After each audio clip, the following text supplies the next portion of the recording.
Bismillahirrahmanirrahim. Assalamualaikum warahmatullahi wabarakatuh. Bertemu lagi dengan saya Siti Apsona Hasibuan dengan NIM 20016041. Pada video pembelajaran kali ini saya akan menjelaskan mengenai materi ajar memahami teks imajinatif atau fantasi. Langsung saja materi yang pertama yaitu konsep dasar teks imajinatif atau fantasi. Setiap memahami suatu teks, Ananda harus mengetahui 5 hal yang sifatnya mendasar, yaitu yang pertama, apa fungsi komunikatif teks tersebut, yang kedua, di mana lokasi sosial teks tersebut, yang ketiga, apa unsur utama teks tersebut, yang keempat, bagaimana struktur teks tersebut, dan yang kelima atau yang terakhir, penggunaan bahasa pada teks tersebut. Selanjutnya yaitu kita bahas poin pertama, yaitu fungsi komunikatif teks imajinatif. Bagaimana Ananda?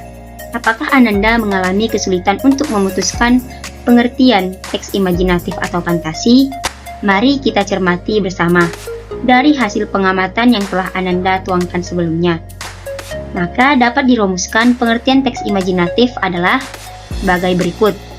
Teks imajinatif atau fantasi adalah suatu bacaan berupa karangan yang menceritakan atau menjelaskan suatu peristiwa secara detail, berdasarkan urutan waktu. Biasanya, teks imajinatif dibuat untuk menghibur pembacanya melalui cerita. Teks cerita atau imajinatif atau fantasi merupakan sebuah karya tulis yang dibangun menggunakan alur cerita yang normal, namun memiliki sifat imajinatif dan hayalan semata. Pada cerita imajinatif atau fantasi, hal yang bersifat tidak mungkin merupakan hal yang biasa dan bukan hal yang aneh, bahkan sengaja dilebih-lebihkan. Jika dilogikakan, tidak akan pernah terjadi di dunia nyata. Teks cerita imajinatif atau fantasi pada dasarnya termasuk ke dalam kategori teks narasi, berupa karangan fiksi yang alur atau rangkaian peristiwa umumnya menggunakan pola-pola sebab akibat. Selanjutnya yaitu ciri-ciri umum teks imajinatif. Berikut ini ciri-ciri umum teks imajinatif, yaitu ada keajaiban, keanehan, dan kemisteriusan.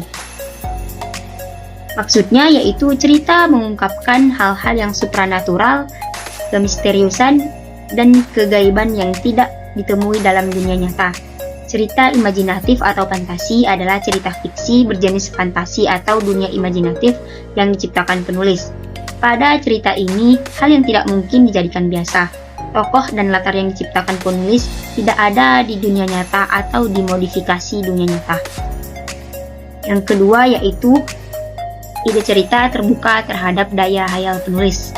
Maksudnya di sini tidak dibatasi oleh realitas atau kehidupan nyata. Ide juga berupa irisan dunia nyata dan dunia hayal yang diciptakan pengarang. Ide cerita terkadang bersifat sederhana tapi mampu menitipkan pesan yang menarik. Yang ketiga, menggunakan berbagai latar atau lintas ruang dan waktu. Maksudnya peristiwa yang dialami tokoh terjadi pada dua latar, yaitu latar yang masih ada dalam kehidupan sehari-hari dan latar yang tidak ada pada kehidupan sehari-hari. Yang keempat yaitu alur dan latar cerita fantasi memiliki kekhasan. Maksudnya di sini rangkaian peristiwa cerita fantasi menggunakan berbagai latar yang menerobos dimensi ruang dan waktu. Jalinan peristiwa pada cerita fantasi berpindah-pindah dari berbagai latar yang melintasi ruang dan waktu. Yang kelima atau yang terakhir yaitu tokoh unik atau memiliki kesaktian. Maksudnya di sini tokoh dalam cerita fantasi bisa diberi watak dan ciri yang unik yang tidak ada dalam kehidupan sehari-hari. Tokoh memiliki kesaktian tertentu. Tokoh mengalami peristiwa misterius yang tidak terjadi pada kehidupan sehari-hari. Tokoh mengalami kejadian dalam berbagai latar waktu. Tokoh dapat ada pada waktu dan tempat yang berbeda, atau bisa pada waktu lampau dan waktu yang akan datang atau futuristik. Poin selanjutnya yaitu lokasi sosial teks imajinatif. Sebelum kita membahas mengenai lokasi sosial teks cerita fantasi atau imajinatif, ada baiknya kita mengetahui apa itu lokasi sosial teks. Yang dimaksud dengan lokasi sosial teks ialah lokasi atau tempat ditemukannya sebuah teks. Pada umumnya, teks imajinatif disampaikan melalui media massa, media cetak, misalnya radio, surat kabar, majalah, televisi, internet, videotron, atau bioskop. Tempat penyampaian teks imajinatif inilah yang disebut sebagai lokasi sosial teks imajinatif atau fantasi. Teks ini juga sering kita temui pada buku cerita anak, yang mana sangat banyak sekali teks fantasi atau imajinatif. Poin selanjutnya yaitu unsur utama teks imajinatif atau fantasi. Menurut Ananda, apa unsur-unsur yang terdapat dalam teks fantasi? Sekilas, pernyataan ini sukar dijawab. Namun sebenarnya tidak sukar.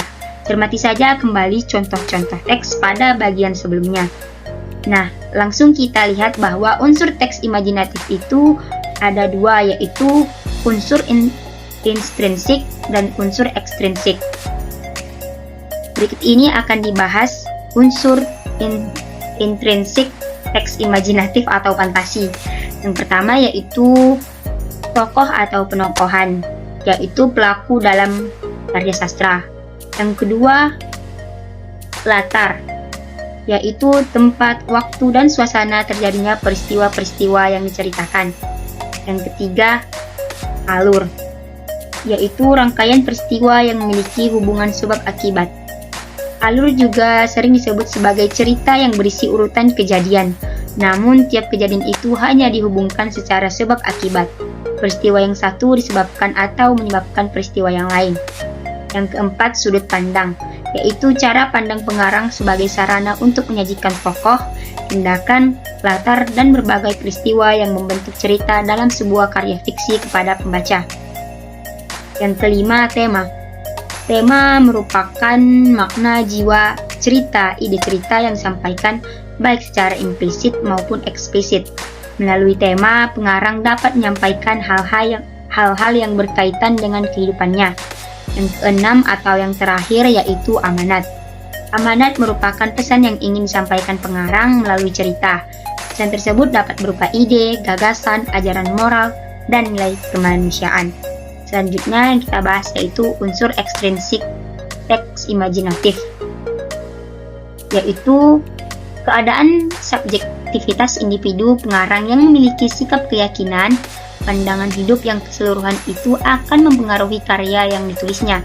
Psikologi, baik yang berupa psikologi pengarang seperti ekonomi, politik, dan sosial, juga akan mempengaruhi karya sastra. Pandangan hidup suatu bangsa, berbagai karya seni lain, dan sebagainya. Poin selanjutnya yaitu struktur teks imajinatif. Berikut ini struktur teks imajinatif. Yang pertama yaitu orientasi. Bagian ini mengenalkan latar, tokoh, dan kisah baik dari segi waktu, tempat, maupun peristiwa. Orientasi juga bisa digunakan untuk menata berbagai adegan dan menjelaskan hubungan antar tokoh. Yang kedua, komplikasi. Bagian ini di mana konflik mulai muncul. Konflik adalah pertentangan atau kesukaran-kesukaran bagi tokoh utama. Komplikasi menjelaskan bagaimana sebab akibat konflik yang terjadi antar tokoh. Bagian ini akan bergradasi memuncak hingga mencapai klimaks. Yang terakhir yaitu resolusi. Resolusi atau penyelesaian masalah. Bagian ini adalah penyelesaian dari berbagai konflik yang terjadi. Resolusi juga dapat menjadi pernyataan akhir terhadap kondisi yang dialami oleh tokoh utamanya. Poin selanjutnya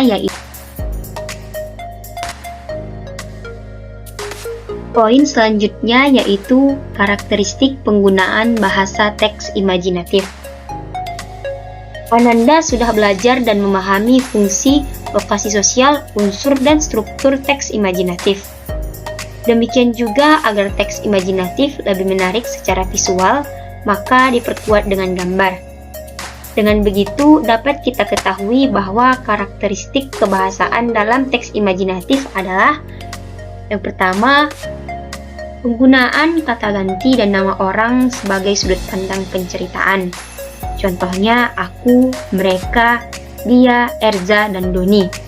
Yang kedua yaitu penggunaan kata yang mencerap panca indera untuk deskripsi latar, seperti latar tempat, waktu, dan suasana. Contoh latar tempat yaitu 3 rumah bergaya kerucut menyambut mataku. Emas dan berlian bertaburan di dinding rumah itu. Laboratorium berantakan. Semua peralatan pecah. Aneh hanya laptopku yang masih menyala. Yang ketiga yaitu menggunakan pilihan kata dengan makna kias dan makna khusus. Contohnya, alien itu berhidung mancung. Dengan hidungnya yang menjulang ia mengendus sekeliling. Yang keempat yaitu kata sambung penanda urutan waktu. Kata sambung di sini terbagi menjadi 2, yaitu kata sambung urutan waktu setelah itu, kemudian, sementara itu, bersamaan dengan itu, tiba-tiba, ketika, sebelum, dan sebagainya. Yang kedua, penggunaan kata sambung urutan waktu untuk menandakan datangnya tokoh lain atau perubahan latar, baik latar suasana, waktu, dan tempat. Yang kelima yaitu penggunaan kata atau ungkapan keterkejutan. Penggunaan kata atau ungkapan keterkejutan berfungsi untuk menggerakkan cerita atau memulai masalah.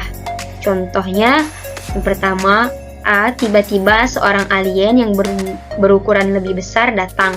Yang kedua, di tengah kebahagiaannya datanglah musibah itu. Yang terakhir, yaitu penggunaan dialog atau kalimat langsung dalam cerita. Contohnya, raksasa itu mengejar kita, teriak Fona kalang kabut. Aku ternganga mendengar perkataan Fona. Aku segera berlari. Yang kedua, yaitu teknik memahami teks imajinatif. Jika Ananda mencermati dengan baik teks imajinatif, Ananda akan menemukan imajinasi atau ide menarik yang dikemas atau disajikan dalam teks. Ananda juga menemukan kata-kata menarik dan tokoh yang misterius, serta ajaib yang disampaikan dalam kata-kata yang menarik di dalam teks pada teks tersebut. Berdasarkan pengalaman pengamatan tersebut, sebuah teks cerita yang sudah dibaca dapat diceritakan kembali isinya dengan bahasa atau kalimat sendiri. Menceritakan kembali suatu cerita yang dibaca perlu memperhatikan beberapa hal di bawah ini. Berikut ini hal-hal yang perlu diperhatikan saat menceritakan kembali sebuah cerita. Itu yang pertama, inti dari cerita harus tercakup secara keseluruhan. Yang kedua, urutan cerita harus disajikan secara urut dan padu. Yang ketiga, tidak menghilangkan bagian penting dari suatu cerita, sehingga cerita tetap utuh. Yang keempat atau yang terakhir, penggunaan pilihan kata yang menarik dalam kalimat efektif. Selanjutnya,